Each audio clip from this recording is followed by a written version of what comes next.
She stood in court, shaking. Not because she was afraid, but because the man who once saved her life was sitting right in front of her.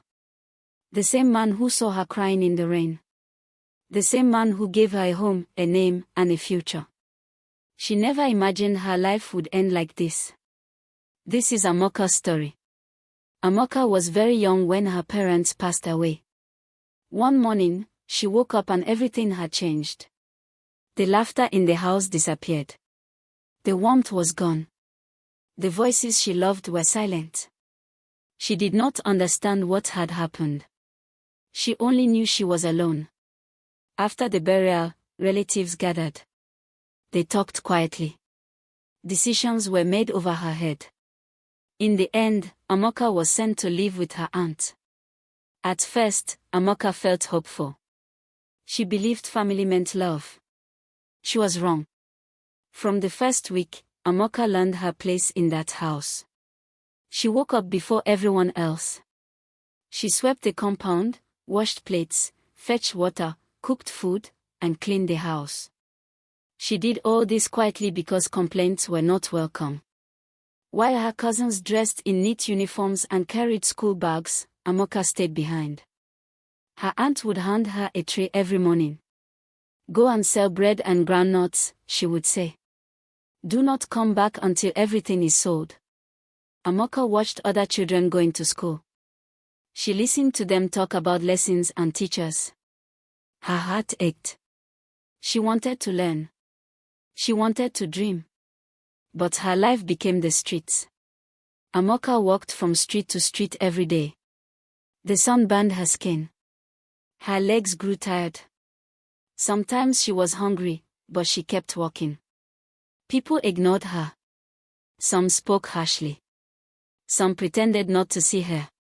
When sales were poor, fear followed her home. If she returned without selling everything, her aunt shouted at her and made her feel unwanted. Comfort was rare. Kind words were absent. At night, Amaka lay on a thin mat, staring at the ceiling. She remembered her parents. She whispered prayers quietly. She wondered if anyone would ever save her. One evening, the sky answered her tears. Dark clouds filled the air. Rain began to fall heavily. The wind grew strong. People rushed indoors. Amaka stood alone on the roadside. Her clothes were soaked. Her tray was still full. Her body shook from cold and fear. No one stopped. No one cared. She began to cry openly. That was when a car slowed down beside her. Inside the car was a man named Olumide. Many people called him Olu.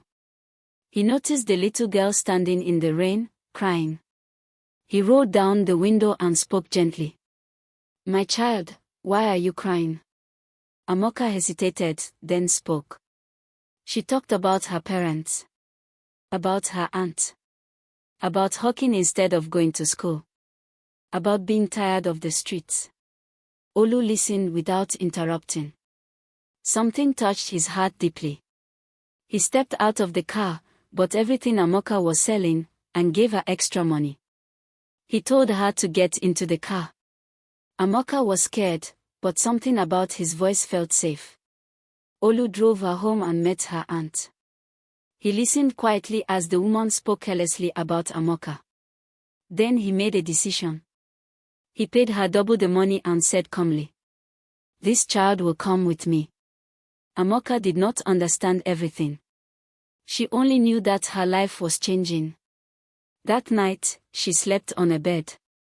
She ate a full meal. She slept without fear. For the first time in years, Amaka felt safe. Olu welcomed Amaka into his home. His wife accepted her. His children treated her kindly. His friends showed her warmth. Amaka struggled at first. She was shy. She was afraid of doing something wrong. But slowly, she healed. She was enrolled in school. She learned to read and write.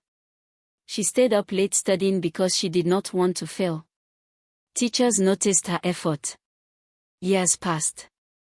Amaka moved from one class to another. She became confident. She smiled more. She laughed freely. Olu watched her grow and felt proud. "You are part of this family," he often told her. "Never forget kindness. Never forget gratitude." Amaka nodded and promised herself she would never forget. As an adult, Amaka joined one of Olu's businesses.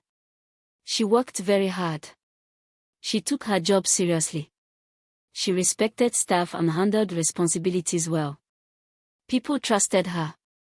Olu trusted her too. He promoted her and placed her in charge of a major branch. The company grew under her care.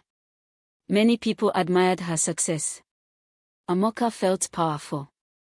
She felt important. She began to believe she deserved more.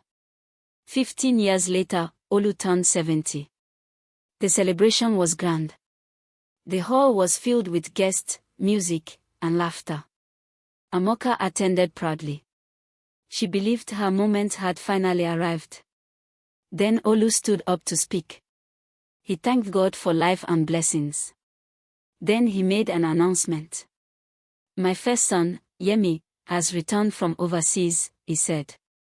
"He will now take over as the CEO of Olu Enterprises." The hall erupted in applause. But Amaka felt cold. Her heart dropped. She smiled, but inside she was breaking. She had given her youth to the company. She had sacrificed so much. She believed the position belonged to her. That night, Amaka could not sleep. Her thoughts became heavy. Gratitude left her heart quietly. Jealousy entered loudly. Amaka began to feel bitter. She avoided conversations. She kept things to herself. Instead of talking to Olu or Yemi, she allowed anger to grow. She began to think dangerous thoughts. She contacted the wrong people and promised them money to help remove Olu and Yemi from her path. But one of them was Ode. Ode knew Yemi well. They grew up together. Olu had once helped Ade's family during a difficult time. Ode could not go through with the plan. His conscience troubled him. He warned Yemi. Yemi acted wisely. He informed the authorities. The truth came out. Amaka was arrested. In court, Amaka broke down completely.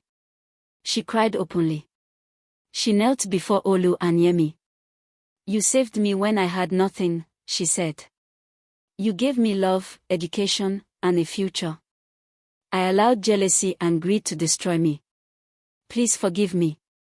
Olu cried silently. Yemi said nothing. The judge listened and delivered the judgment. Amaka was sentenced to spend the rest of her life in prison. As she was led away, she looked back at Olu. She finally understood. The rain did not destroy her. Her past did not destroy her. Poverty did not destroy her. Her greed did.